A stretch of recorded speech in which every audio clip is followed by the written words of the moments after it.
5, 4, 3, 2, 1. You're live with Neve.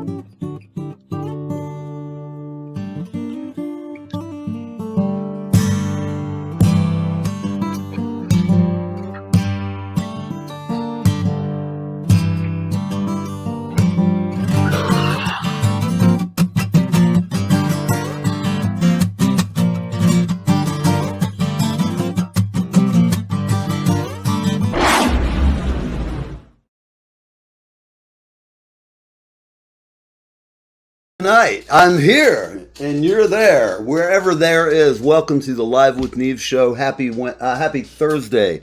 Happy hump day. I hope whatever you're doing, you had a great hump day last night or this morning, or maybe both if you can. So, we don't usually do shows on Thursdays, as you know, but every once in a while, we do. Hey, Rick, how are you, man? Thanks for stopping by. There's Gina. We got East and West Coast action going on. That's a good thing. You're wondering, you notice I'm a little out of breath. There's a damn fly in the studio, and I have an electronic fly swatter which zaps them, and it's pretty fun. It's like kind of a, I don't know, it feels like great to play God once in a while with a fly. No, I'm kidding, but they drive you crazy. I don't even like killing them, but they're a pain in the ass. So all is good. I have a special guest on today. And he's special because he's one of my first guests on the show a couple of years ago. I guess we've known each other now maybe 2.5 years. I think he's been on twice, maybe 3 times, but always been fun. And I picked him up, found him, I don't know where. He's out there on the coast, out on the beautiful Oregon coast. It's just God's country. And the guy's been in Nashville a lot. And he's written songs that are really, really good. And he's going to be here, and we're going to talk about where you can listen, what you might be able to do with some of these songs. And it's an interesting story. It's kind of sad, and at the same time it's bittersweet. And I consider the people we have on the show more than one time are, they're friends after a while. They become family. You talk to them all the time. We worry about, they tell us offline, what's going on in life. And sometimes life sucks, But, we only get one as far as I can tell, notwithstanding I know that there's possibilities, but I don't really believe I'll be flying around in angel wings regardless. I believe there'll be something. As David Bowie said, I don't know what it'll be, but I'm sure it'll be extraordinary. Paraphrase. So, without a lot of ado, I'm just going to tell you the first song he played on my show was about, it was a novelty song. I came across it, it jumped out at me, I listened to it, I cracked up, it was funny, and it's campy, and I wish I had that queued up right now. I've got some of his music, so I'm going to bring him on in a second, but before I do, I'm just going to play a song that I really like, that Ace did. So, I'm going to go ahead and play this song, and I'm going to see what we can do with it, okay? So bear with me. I'm coming over here. And, I'm going to see what we can do with it, okay? Oh, wow. So bear with me. That didn't work so good.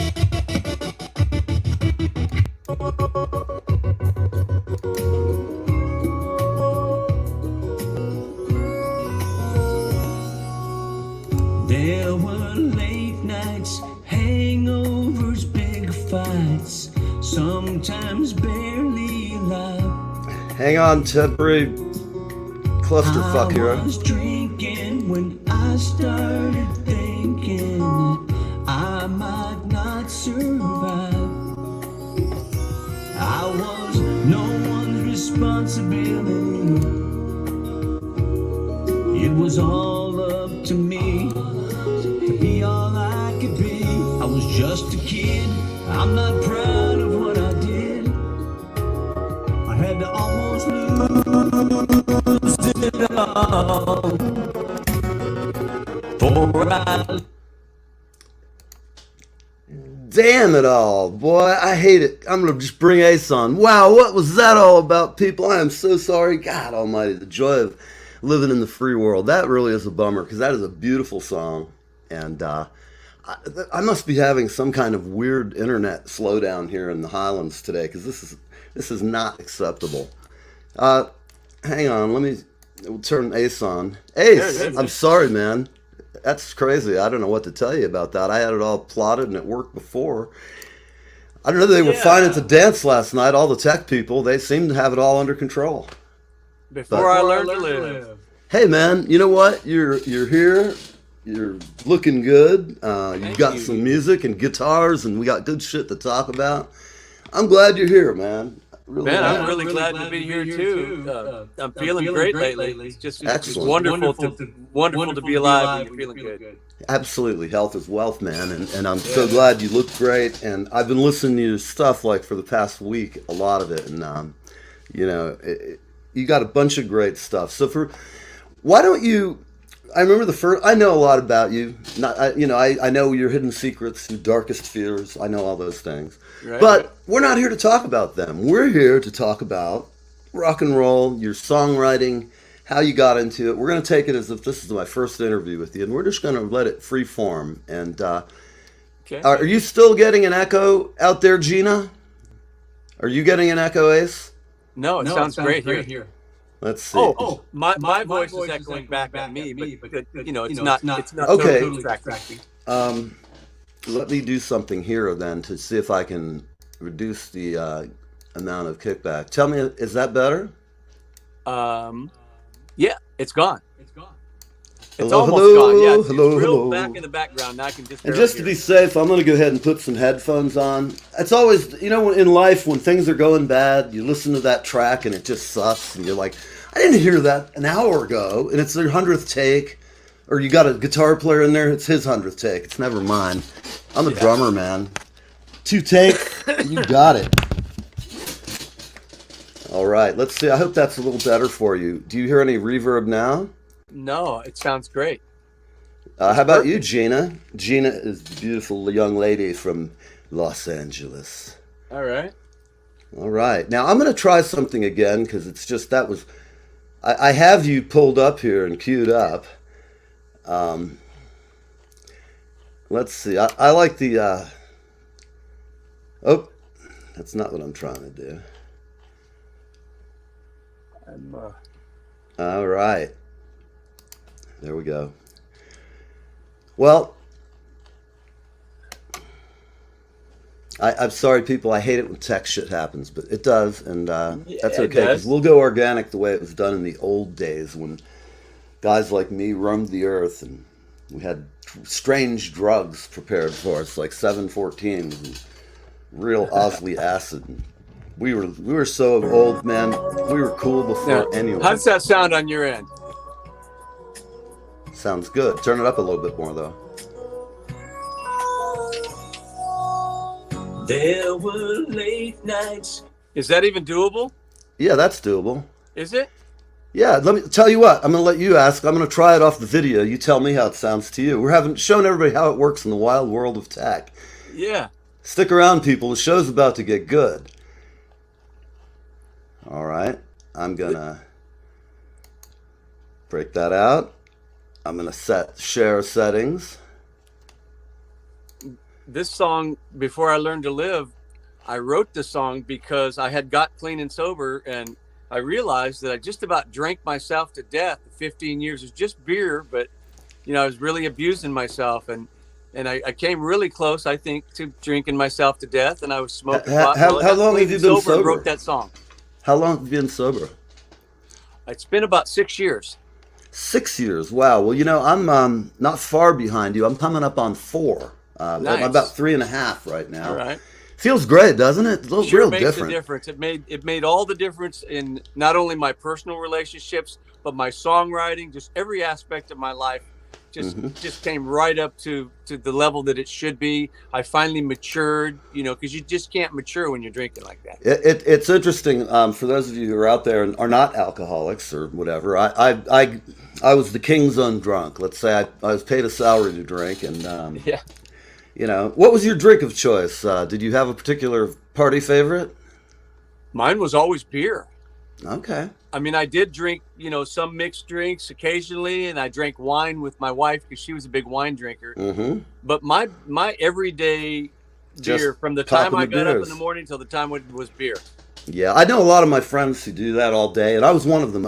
But once I started to really become a hardcore case, I'll just tell you, man, it was like I drank for effect. And so it was, Knob Creek, bourbon.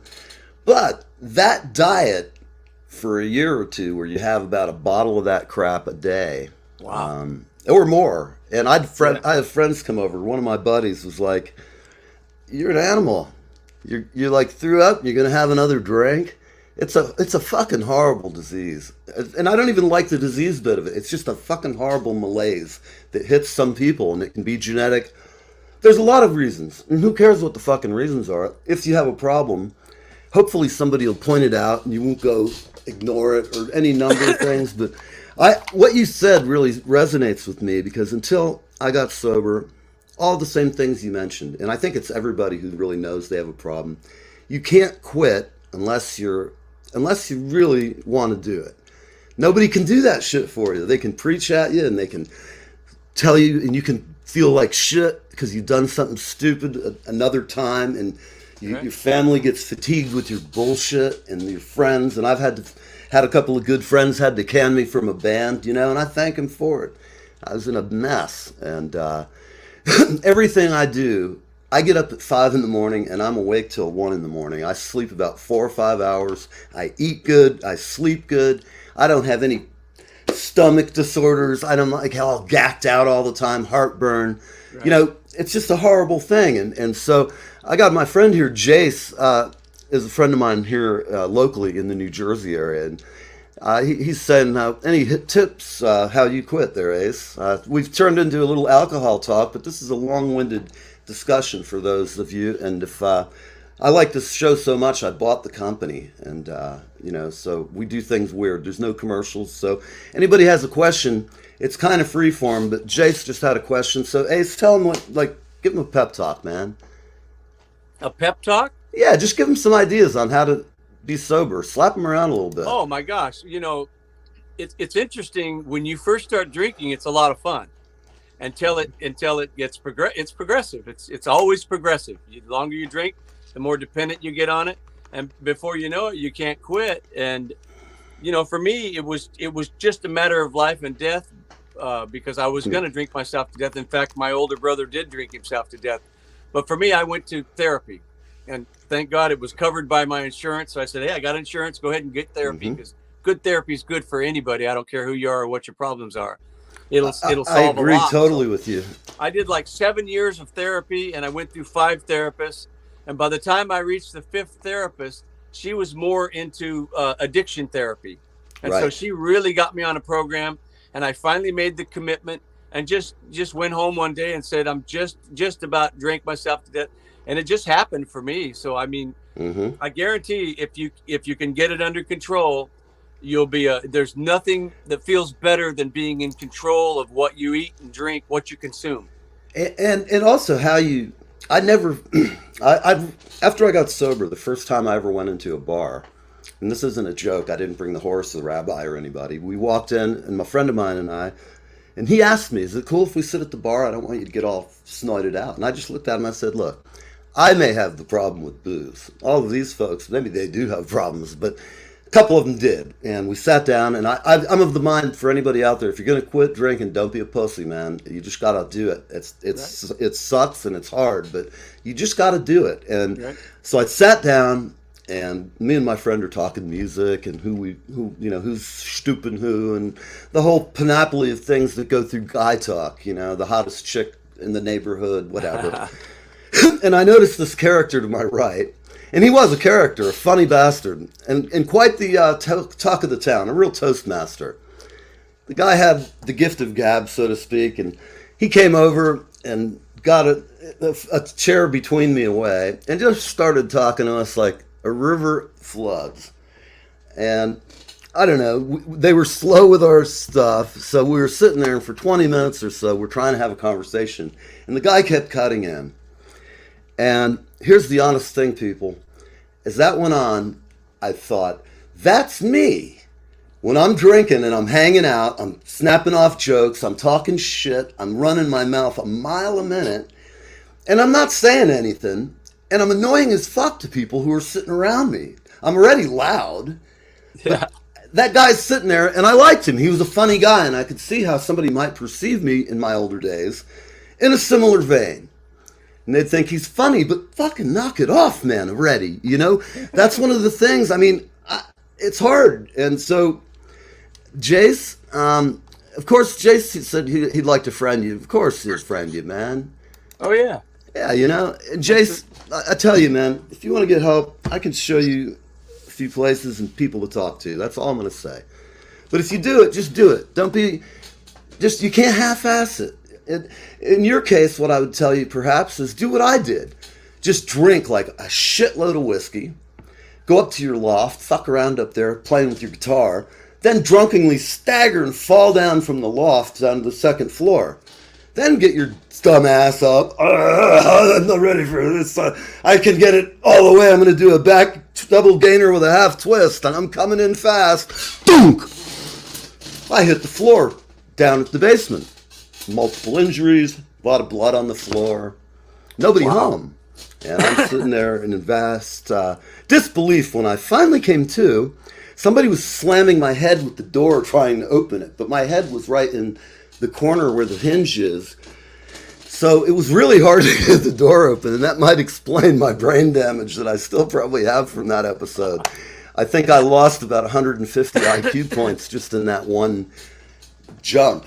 So flash forward, 8 months later, been through therapy, did a brief stint in rehab, which was really ugly. Then went back, had physical damage, so I was in the hospital from May until September, around the 1st, coming up to my anniversary of getting out. And believe me, I know what it feels like when a person gets out of prison. It's just getting sober.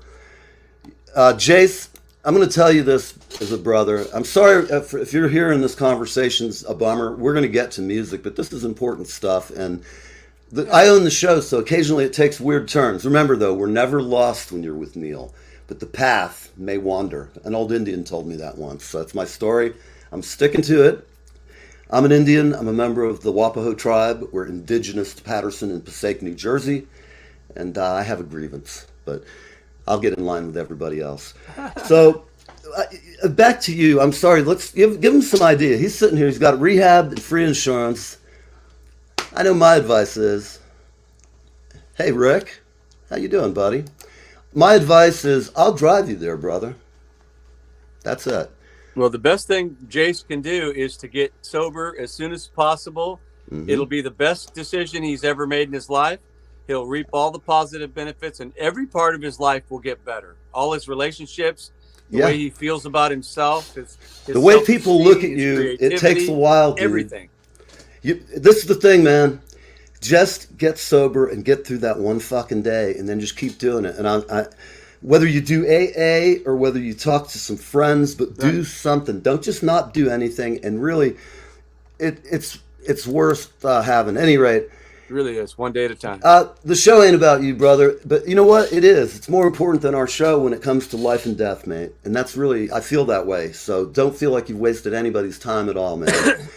So, Ace, let's get back and talk the show where we were starting.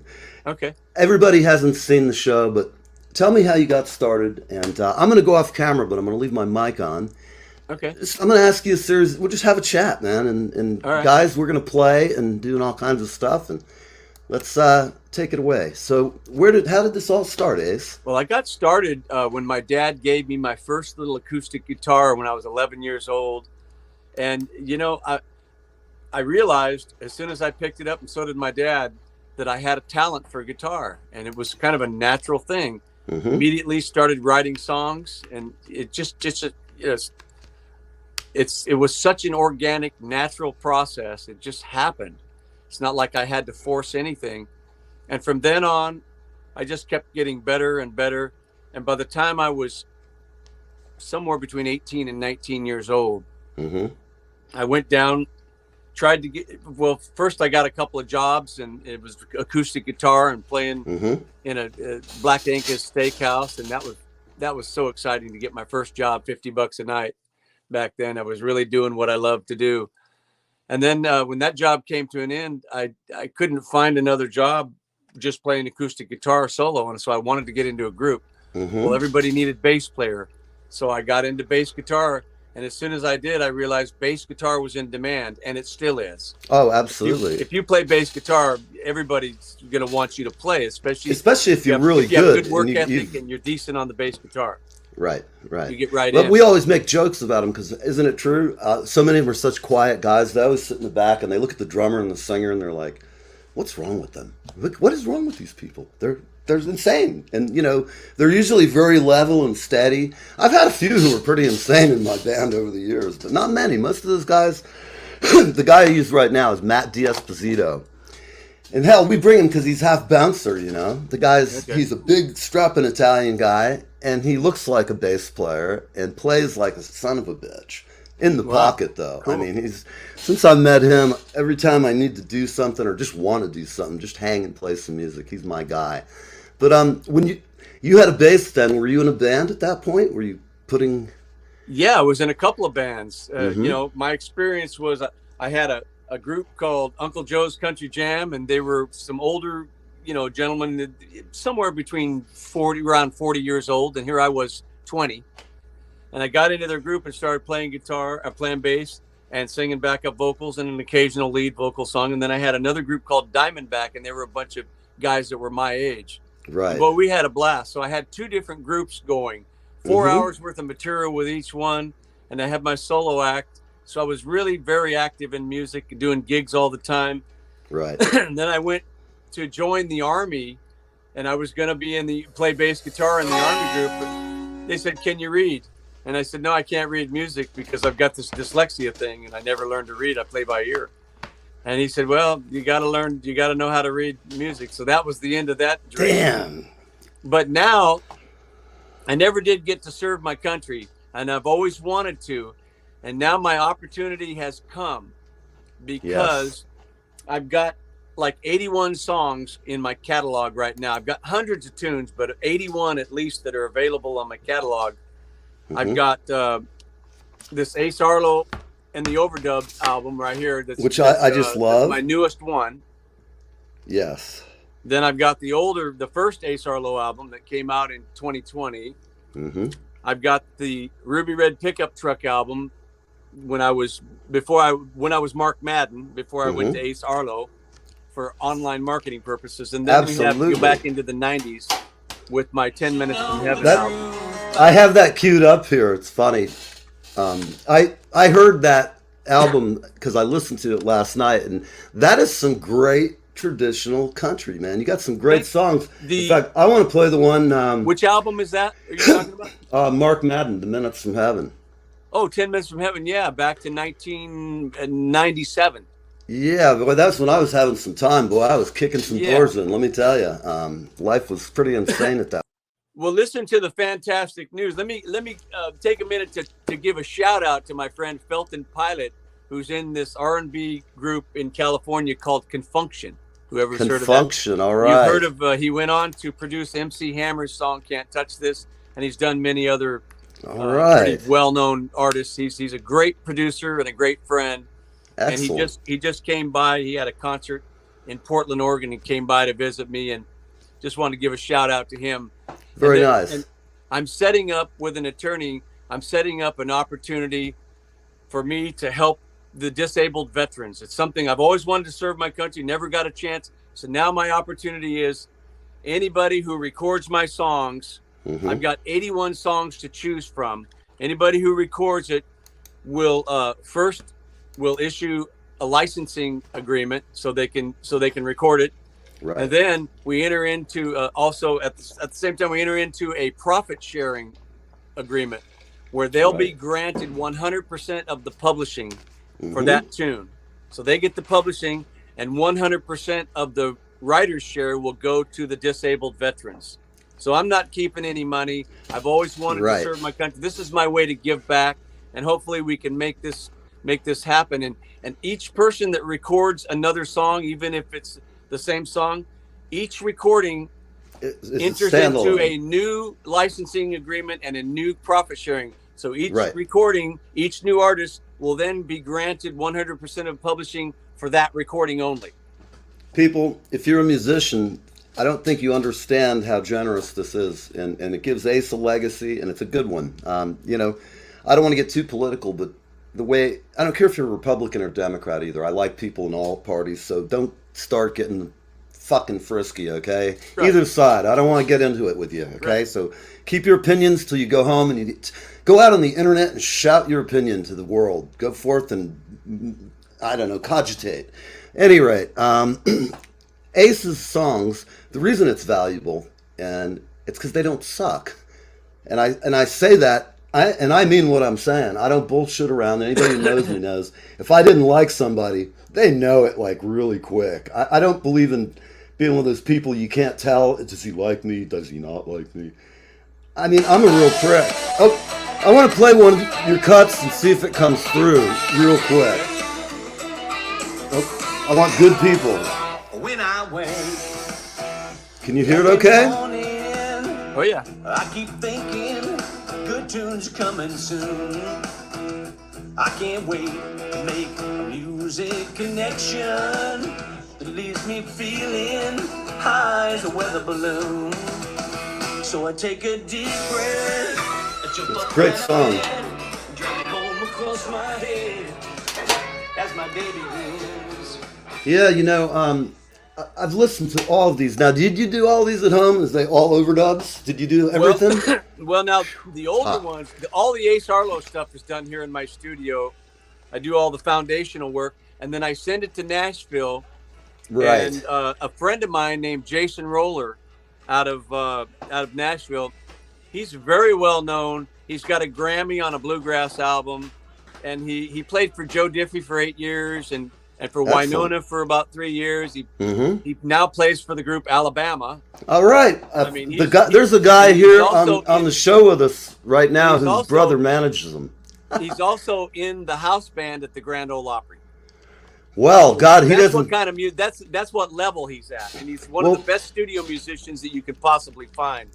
And then I've also my friend Felton Pilot has been to the Grammys twice. He lost his first Grammy to Quincy Jones, and he got his second Grammy for, of all things, a keyboard bass part that he got on Stanley Clark's album. It was a great, you know, why he needed a keyboard bass, I don't understand it, but we love Stanley. But he got on the album and he got a Grammy for that. So that's the kind of a musician at the level that he's at. So I've got 2 Grammy Award winners that are on both my Ace Arlo albums. So, and then, you know, I've been working on my songwriting craft since I was 11 years old. I finally come into my own, and now it's available for any artist or publishing company or record company that wants to record my songs. They will then be granted 100% of the publishing.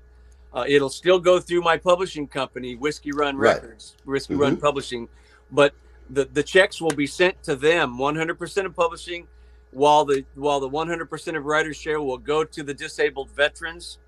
And that's more important to me than money. I've got all the money that I want, you know, with my recent diagnosis of stage 4 lung cancer and prostate cancer, pancreatic cancer. I won't be around for long, but this is going to be my gift to not only the artists, but the music lovers that listen to music, and the veterans that need help, that always need help, and the artists that record my songs that will then get the publishing. So I think everybody will win, and there should be enough incentive to have people continue to record my songs over and over, because each new artist is going to then be granted 100% of publishing for that recording, for the recording that they record, and they're going to be helping the veterans. So I'm going to be sending out also to a bunch of producers in my list of contacts, and I'm going to share what you're talking about. Right. I'm also going to share it with some of my former college, my alma mater. Okay. It's full of young people, and country music is being made. There's all kinds. I've listened to your songs. There's a vast different. There's all kinds of stuff in there because I heard several songs that I'm on the hunt because I just want to do a couple, man. Right. And Well, I know do. a tremendous amount of musicians, and everybody I know love to do this. They're not going to go, oh man, you got to pay me scale or any bullshit. But we're going to do this just to give it back. In fact, we'll just donate the money. It's not like we need it. The veterans get screwed all the time, and Right. people always think that all musicians are just like animals and hate the military and stuff. But Oh no.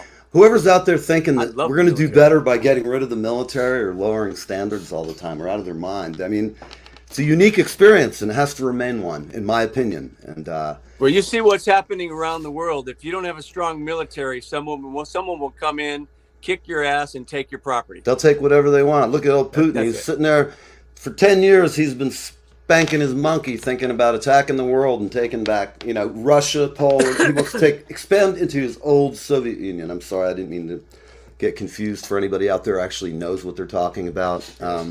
Russia, part of it, well, we don't want to talk about Russia. Our vets and their vets too. I hate watching their guys get killed, even though their boss sent them in. They've Right. lost 70,000 kids, man. Right. And they're somebody's kid. And if we're going to really be enlightened in the world, instead of all this other bullshit, let's start with not fucking killing each other Sure. over territorial borders. They're the same people. Right. You could not tell ethnically driving from Ukraine into fucking Russia. You'd not know the difference. The accents are going to change, but these are Right. the same people. It'd be like you're in the States. It's just fucking ridiculous. So one of the critical components to perpetuating my legacy in music and helping artists get the publishing and helping the vets get the writer share, critical component is first they have to find the music. Right. So I'm going to be promoting it on Facebook. Also, you can go to Ace Arlo right on YouTube. I've got a bunch of my tunes on YouTube. They're not all there yet, but they will be in the next couple months. I'll get all that in place so that people can find the music. Then they can enter into a licensing and profit sharing agreement where they get the money and the veterans get the money and everybody and the music lovers get new songs to listen to and everybody's happy. Well, you're also going to have an ad here for the next year or whatever we need to get this out there. Nice. I'm going to get that done by next week, and we'll. I run ads. That's my dream. That's my This dream. is a great thing. You're a hell of a guy, Ace. And Thank you, I'll Neil. say this too, man.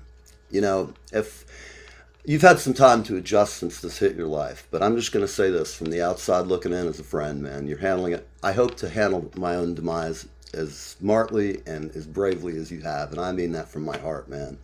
Well, thanks. Thank it's, you very much. The one thing I can say is if you have, I had bladder cancer about 6 years ago, and that was a piece of cake. Right. I mean, they just took it out. I didn't even know I was sick. They did immunotherapy, Right. and it cured everything temporarily. It got rid of everything, and so I lived Very the common last 6 problem in years, middle-aged people, guys. super quality of life for the last 6 years. I've been so happy to get that extra time, and then in January I started noticing some problems with my breathing. I just had a cough, persistent cough, and then finally, after like 2 or 3 months of trying to figure out what's going on, finally found out that I had 3 tumors in one lung and 2 tumors in the other, and they were too large to operate on. So then they did some CAT scans and discovered that I also had a tumor in my pancreas. Then we did lung biopsy and pancreatic biopsy, and we discovered that it was metastatic. So it came from the pancreas, it's spread, it's stage 4, and there's really no getting away from that. I mean, it's the end. But Sure. so what I want to do is I don't want my music to die with me. I've spent my whole life writing music. I want to get my music out there, and I want the veterans to benefit, and I want the artists to benefit with the publishing. And so I'm hoping that will create enough incentive so that people start recording my songs and go to Ace Arlo YouTube and Ace Arlo Facebook. YouTube will have a lot of my songs, and within the next month or two, I'm going to have all 81 songs. My whole catalog will be on. We're going to my be YouTube playing page some of those songs and available with your permission, of course. During the next few months, I'd like to use it for bumper music, and it'll say clearly it's Ace Arlo, and I want to have 100,000 people fucking sign up and do songs. I know that's a lot of royalties to split. Oh, my friend Jason Roller from Nashville, he just produced a new bluegrass album for me. I received. I have a copy. No, you don't have the bluegrass album. Oh, I have. Okay. You have you have the Ace Arlo and the Overdubs album. I have the top tracks, and I have the Mark Madden. You also have my first Ace Arlo album, which is just Ace Arlo, Coastal Cowboy. Right, from last year. Now, I remember when I first had you on. The new one that's coming out is called Ace Arlo, World Class Bluegrass. So that's the title on that one. Excellent. I can't wait to hear that. That's really. I don't know how well. How well you can hear this, but Rick, go ahead and crank it up. I'll tell you in a minute. Track, Bluegrass Projects, right there. So let me play you a track here.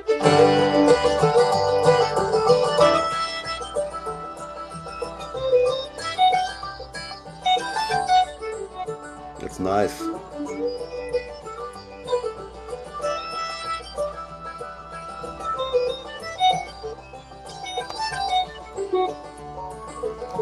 Back in my younger days, straight away I loved you. It wasn't just a phase I was going through.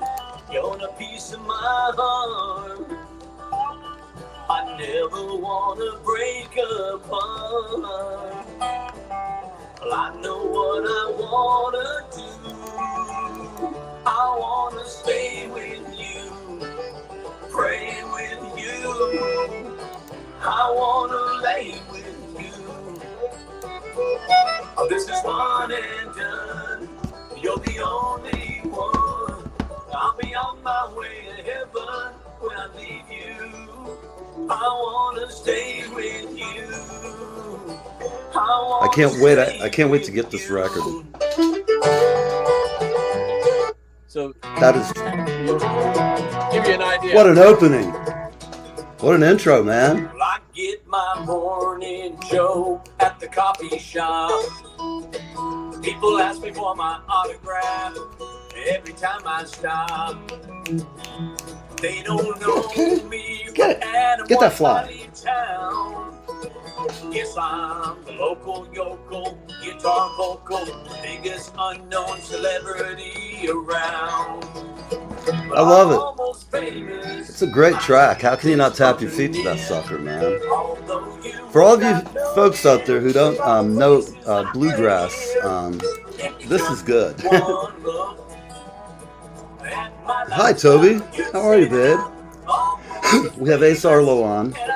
So glad you could join us. So, Ace, you want to play us a couple tunes? Can you hear that on this? Oh, I heard it. You know, a good song, you don't need a good stereo. I could have listened on a transistor radio and picked it up. It's not coming across distorted or anything? No, it sounded very clean. It's just, it sounds like you're far away, which, you know, we know you are. You're out there on the coast. Where exactly in Oregon are you? I'm in a little town called Bandon. It's near Coos Bay. Okay. Coos Bay is a beautiful place. 2 hours north of the border. Okay. Right on the ocean. Well, you have some fans here. I know Gina's a bluegrass girl. She's digging on it. All right. And, well, so, hey, do you want to play something? You know, with my lung condition, it's a little bit, you know, I'd certainly love to I don't want you doing anything that's going to... But, you know, if you'll listen to me as a songwriter and not an artist, then you'll maybe appreciate it a little bit more. I'll appreciate it anyway, bro. As an artist, as a singer and an artist, I just can't do what I could do 6 months ago. I understand, my friend. So 6 years ago, when I got my bladder cancer diagnosis, since I don't have any children, which is also another reason why I want to give everything to the vets and because who's going to get it? They're just going to sit there. Mm-hmm. I wrote this song. First thing I thought of, since I don't have any kids, all my songs are my babies. They're like things that I birthed. I created them and I gave birth to them. I know exactly what you mean. I always feel like Uncle Neil. I've got a whole bunch of kids. The first thing I thought was, who's gonna sing my songs when I'm long gone? When I'm gone, I might be just a memory. but I'm leaving my babies behind. Lots of songs that come from deep within me, and I'm thinking I might write a big hit each time. That makes me wonder who's gonna sing my songs when I'm long gone. Play my records, make sure the music lives on. Talk about me like a music icon. So who's gonna sing my songs when I'm gone? When I'm gone, I hope you sing my songs, so they might have a life of their own. Take them up on stage and do some sing-alongs. Yeah, just take them, make them your own. It only makes me wonder who's gonna sing my songs when I'm long gone. Play my records, make sure the music lives on. Talk about me like a music icon. So who's gonna sing my songs when I'm gone? I might be gone, but time marches on and on. Okay. After decades have passed and gone, generations have long moved on. Music lives on and on and on and on. Won't you tell me who's gonna sing my songs when I'm long gone? Play my records, make sure the music lives on. About me like a music icon. So who's gonna sing my songs when I'm gone? So who's gonna sing my songs when I'm long gone? Sing my songs. It's available. Oh man, I tell you what. Record your own version of that song and be granted 100% of the publishing, while the veterans, disabled veterans, will get 100% of the writer's share. I can't say it enough. I hope people get excited and they find the incentive to continue to record my songs over and over and over again. Listen, everybody's going to win. I want anybody who watches this show. I never ask you guys for anything. I don't ask you for money. I do actually, but nobody sends any, so what the hell. In this case, please just take and spread the word of this. I want this shit to go viral, and I'm going to do everything I can on my end. There's going to be a press release going out nationwide, and I'm going to see what we can do to just blow this up. I can't think of a more generous thing to do. And, you know, all of us, remember this, people. The only people who probably are going to remember any of us are the people who loved us and the people who are around us. Sure. And love has many types, agape, and we can go through the whole Latin and Greek concepts of what love, eros, etc. But really, music's the one thing that, whether it's sexual or not sexual, it brings people together.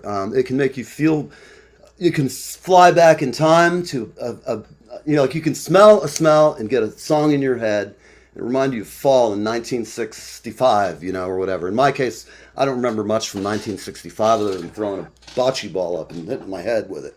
That explains a lot for those of you who wonder about my sanity from time to time. But, I just feel like musicians are extended family for almost everybody, because everybody likes some kind of music. Almost. There's very few exceptions. I mean, have you ever met anybody who just doesn't dig music?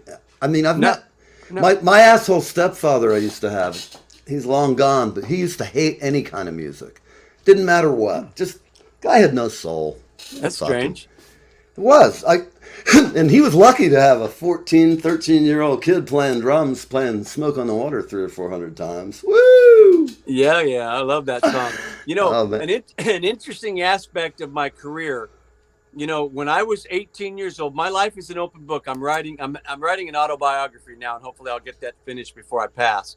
Right. But interesting aspect is, when I was 19 years old, I had a bad temper. I was drinking alcohol. Somebody came up and I felt threatened, and I totally overreacted, being on alcohol and having the temper that I had. Right. And I ended up stabbing the guy. I had to go to prison for like, it was 12 months and then be on parole for a year. And from that moment on, I knew that, I was not supposed to be able to vote. I was not supposed to be able to join the military. There was a bunch of stuff that I would never be able to do again because of felony. Wow. Yeah. And that shit happens. Lots of kids do stupid shit, And so people have asked me a lot of times, how come you're not in Nashville, or why aren't you famous? Because the music production and the songwriting is at such a level that it actually, I have had some airtime. I had some minor success, but how come you haven't had more success? Well, there's a bunch of things that go into that. I was totally distracted. For one thing, I never thought of music as my sole source of income. Sure. I always had a second or third job at a hauling and yard work service, worked with the laborers union. Right. I leased a big warehouse where I built a couple of recording studios, and I subleased storage spaces. I was doing all kinds of things. And even in my 20s, I even sold a little bit of pot to my friend. Good for you. Because I wanted an entrepreneur. I can still go from grams to ounces and dollars and cents like quicker than anything. Well, I was totally distracted by multiple things, and at the same time, when I started to reach a level where I knew that I could possibly get a recording contract, in the back of my mind, I was thinking, as soon as you get a recording contract, you become someone's investment, and they want to get their money back. Not only are they going to push you to work 300 shows a year, but they're also, eventually, I could end up in the tabloids when people find out that I've got a felony and they put me. Sure. And then I would destroy my relationship with my investors. Absolutely right. So in the back of my mind, now it would be a resume. I was almost afraid of success. I can see that. Well, now it would be a resume enhancer in today's world. It's tawdry, Right. I mean, it's crazy how it is. I've noticed that. Like, you think about Motown and the level of sophistication, and I don't have any axe to grind. I like some rap. It's great. Right. But there's some that's just god-awful, and I don't know. It's just a whole different experience, It's not as classy. It's not as... It seems to glorify things that are going to go on anyway. I'm not a prude. I don't care. It's all adult entertainment, but I don't know. I think, garbage in, garbage out. I think emotionally, if you're writing songs about, stealing shit and just that kind of glorifying a criminal lifestyle, basically. Right. It's an expression, and people should do it. But myself, I'd rather just put out stuff that's good. It can be provocative. It can be very thought-provoking. I don't think words hate anybody. Believe me, I don't. I hate it when I see some white guy hears a black album and they get on the news and some fat guy in a suit. Rap. I may have done the smaller version of it by saying that, but the truth is, I listen to good rap, not the shit that's out there on the radio every day that is pushed down the throat of the masses. There's lots of independent rap guys out there who kick ass. I mean, I've had a few on the show, and they're like nobodies. I really enjoy a wide variety of music. It's just the music that I really love to listen to is predominantly country. Mm-hmm. But I really enjoy a wide variety of music because I grew up with classic rock, and right. in my childhood there was radio stations that played everything. Well, that's the fact. Back in the 60s and 70s, you had that freeform kind of radio. You could hear Frank Sinatra, then you'd hear a Beatles tune, then you might hear something really off the wall like a Velvet Underground tune, or later on, it all started to die out. I guess around the 71 or 2, Led Zeppelin came out.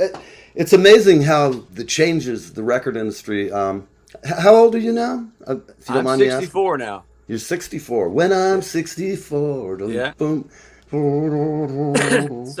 So when I think of my younger years in my 20s and 30s and even in my early 40s when I still could have had a viable career at a higher level, and when people ask me what happened, well, that's what I just talked about is what happened. I was totally distracted. You have to be focused.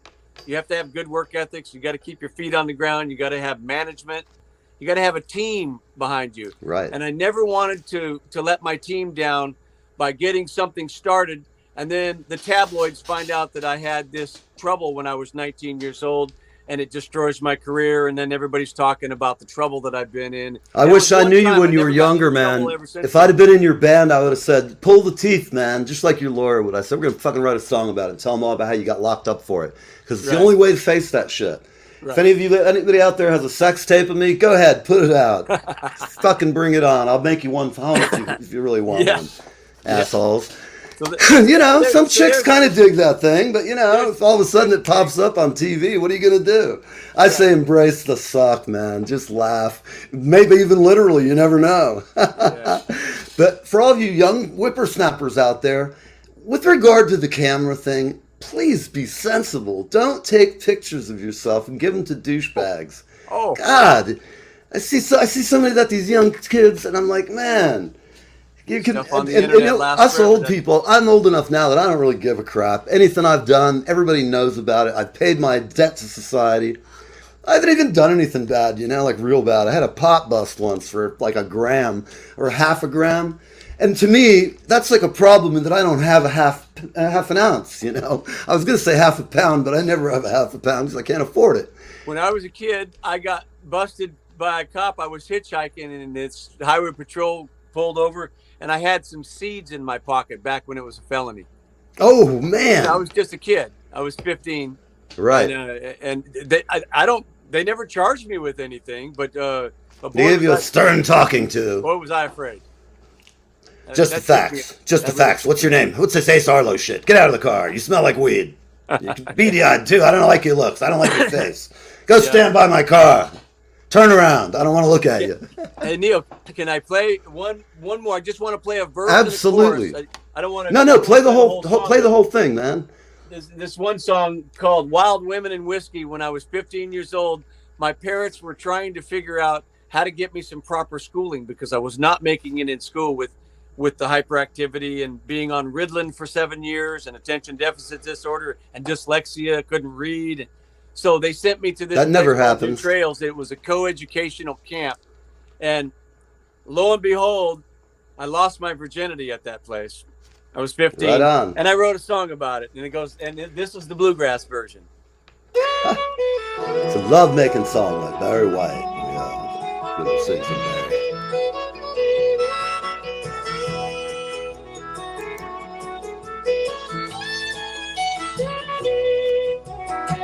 Young people trying to learn what life's about.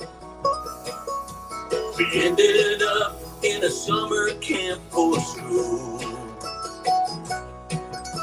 Some cherry wine, moonlit night, we passed out. It was my first time, man, we broke some rules. Wild women and whiskey, I'm drinking what I remember. She's always on my mind.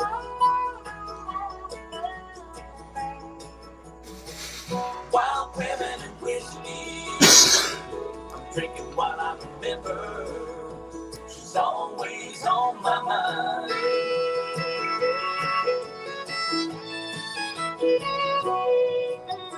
Looking back to Fleetwood Mac and the love we made. We were way too young to do the things we did. Great lyrics. Now years have passed, but we still laugh about those days. I thought I knew it all, but I was just a kid. Wild women and whiskey, I'm drinking what I remember. She's always on my mind.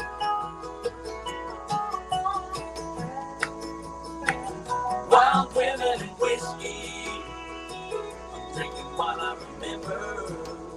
She's always on my mind. Play it, Jason. Oh, there we go. All right. Okay, Ace well that's Arlo. to the bridge anyway. Hey, man. Wild Very Women and nice. Whiskey. Excellent song. I Thank really got to tell you, man, you write some great songs. Well, thank you. And I'm sure glad you're that leaving you a hell of a enjoy it, legacy, and man. I hope they continue to play, on the air.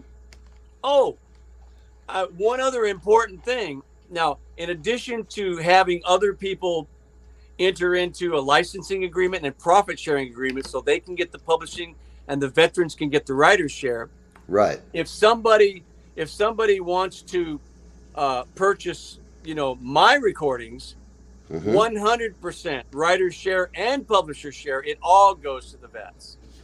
You hear that, Because people? I'm not going to be around. I'm not going to. I have Listen, no kids. let's make a legacy my here. Share or my publisher's share. So everything that people purchase directly from me on my YouTube, on my website, or wherever you can purchase it on Amazon. Is it www.acearlo.com? Well, if you go to Ace Arlo, I've got an e-commerce site, but that's not going to be going on after I'm gone. Oh, I got you. But okay, what we'll be going on is they can always contact. There will be somebody on this end that will administrate the publishing, right? Administrate the licensing agreements, and also send people recordings, CDs or recordings when they order directly from me. Great. So well, I'm going to make a point of blowing this up, running an ad for the rest of the year. So send me like every address and detail of your whole life, your colonoscopy from last year. I'll have my nurse call you. We need some DNA and stuff, but it's all cool. Give me a verbal agreement. If you happen to lick an envelope and I want to clone you in 3D to sell to Disney World, we'll give the vets half of it. Do you accede to that? I mean, I have footage from the show. We could prop you up with a guitar. And I'm kidding you. I'm really messing with you. But prop me up by the jukebox when I die. God, man, I gotta say, I like your approach. We're all walking, whistling by the graveyard anyway. Sure. And so you never know when it's going to happen. No, and I think like Lyle Lovett's a guy who always writes about death in a way that I profoundly feel sad and happy at the resolution of it. Right. There is some order to the chaos in our life and world, even if you're not religious, going to a funeral, having respect for the dead, and, bringing some food over, do all the stuff that you're supposed to do. Right. Humanity is so great when it's just the people you're encircled and that you meet on a day-to-day basis. And I can tell you, anywhere in the world I've ever been, some scary places where you can always find an ally, you're always going to be good and bad.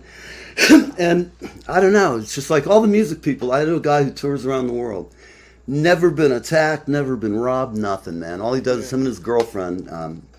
I can't think of his name, I'm having a brain fart, but I've had him on the show. I'm going to post it because I'm about to have him on again. And he's a great guy. He sets up, he plays a Korg wave drum. And so he loops a wave drum. Then he has a guitar synth. And you can tell this guy's like a 60s, he's an older seasoned citizen. But he's got every like Led Zeppelin, every classic rock tune the guy can play really well. Right. So he does his own versions of them. And then he plays his originals, which are great. And he's been all over. I saw him, he's in Belfast right now. I've occasionally thrown him a couple of bucks, man. I like the fact that there's somebody still out there just doing it. It's like a troubadour wandering the globe, And, right. But, we're going to have you on. You're not going anywhere yet, so I'm probably going to drive you crazy, man, for the next 6 months. That'd be great. I want to get the word out there so that people can record my music and everybody can reap the benefits. Well, I want to get out, and I'm going to give you a promise. We're going to get at least one of these tunes out, because you got to hear it, man. I got to get it done for you. Oh, you just reminded me. My friend Felton Pilot from Confunction, he's the great producer. No, he's producing an R&B group. He's out of Georgia now. He's down in Georgia.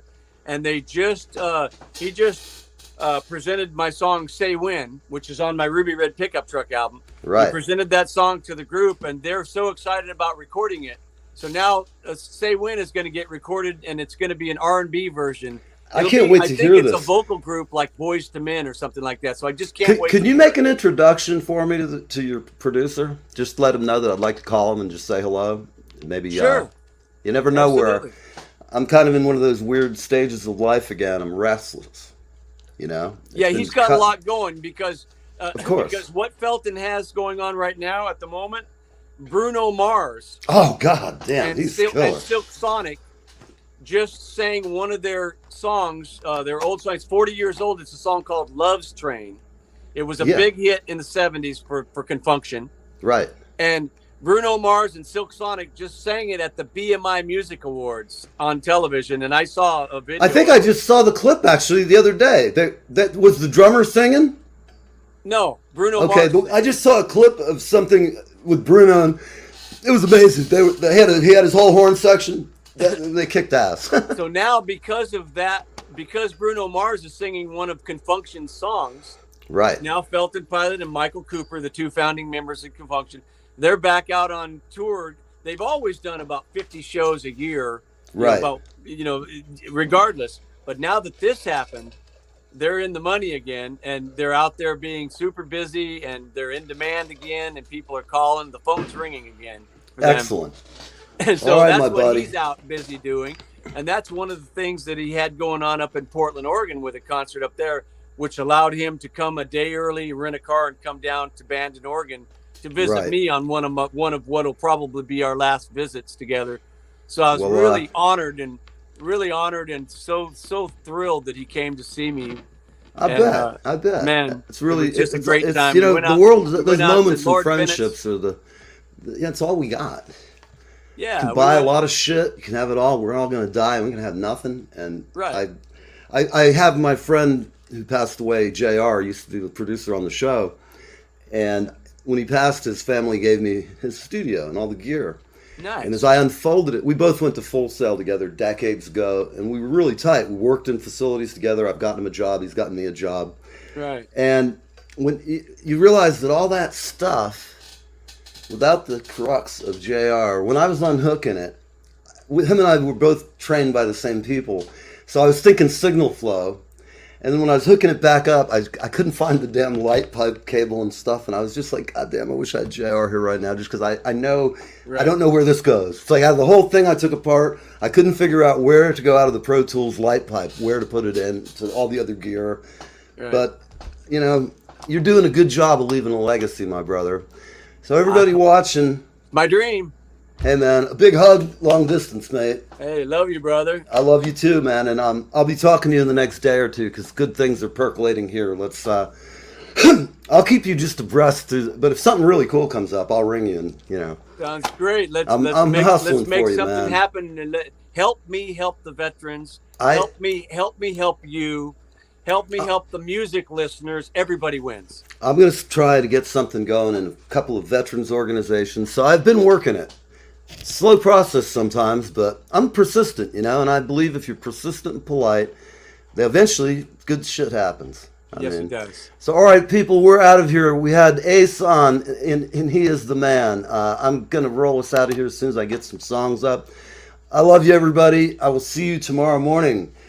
Tomorrow I have the lovely and talented... oh, my God, where's my cue sheet? Here it is. Hang on. I should know better, but I'm easily distracted. I'm a drummer, man. It's like you throw a baseball and I'll chase it. Squirrel. Yes, I have Squirrel. tomorrow the lovely Evelina from Poland, a Squirrel. great singer, and Squirrel. Yeah. There it goes. Hold on, there's rats. Oh my God, there's rats. They're flying through the air. Neil, thank you so much for having me on and helping me to get the word out that people can record my songs, help the veterans, and get the publishing at the same time, and everybody wins. Thanks so much for having me Hey, on. man, I look you're the forward best, to seeing my you brother, again. and I'll be talking to you in the next day or two. I love you, Sounds man. great. Take Thanks, care. everybody. 5, 4, 3, 2, 1. You're live with Neve.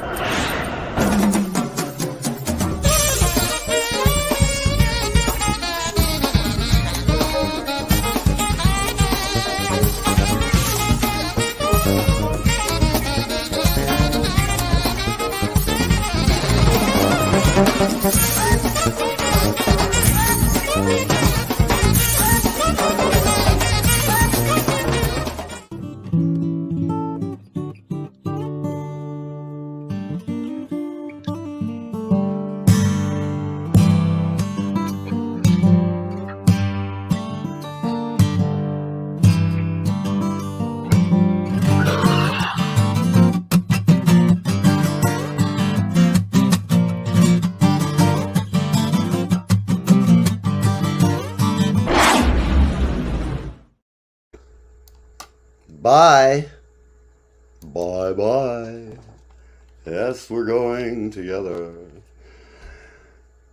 I'm glad I came, I'm glad I stayed, I must be going.